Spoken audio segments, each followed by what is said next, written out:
Du coup, quand vous faites de la recherche pour gérer ce fonds, vous devez tomber sur des innovations, des idées de business, des technologies assez surprenantes. Il y a une technologie sur laquelle vous êtes tombé qui vous a vraiment impressionné? Ça serait compliqué de répondre, et c'est aussi ça qui est stimulant avec cette thématique, c'est qu'il y a pas en fait, il y a les technologies d'un côté, mais il y a tout l'ensemble de solutions et c'est ça, en fait, qui est extrêmement stimulant et intéressant avec cette thématique. C'est-à-dire que je mentionnais tout à l'heure, toute la partie un peu, économie circulaire. Ça, c'est un volet de tout ce qui est, solutions.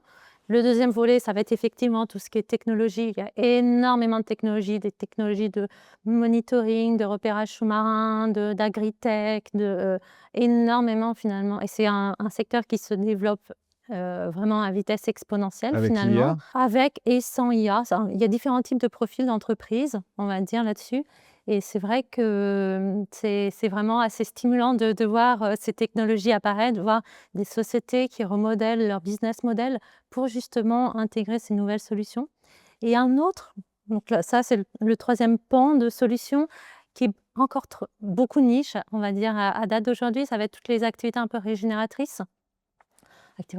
Activités régénératrices donc pour régénérer la faune, la flore.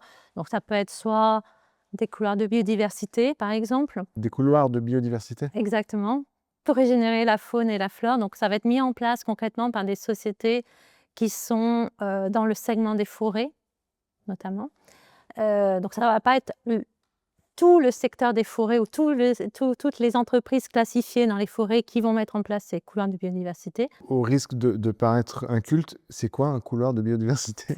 En fait, ça va être une sorte de passage, qui va être, créé par une société avec des scientifiques notamment, pour justement, permettre de régénérer cette faune et cette flore qui a disparu. Ah, pour la ramener d'un point A vers un point B, on va faire un couloir en fait. Exactement, exactement et ça, on arrive à en voir, de temps en temps et de plus en plus. Donc concrètement, on fait quoi? On coupe à travers champs pour planter des arbres? Pas forcément. On peut en voir, j'en ai vu, il y a pas très longtemps, au-dessus, par exemple, des autoroutes.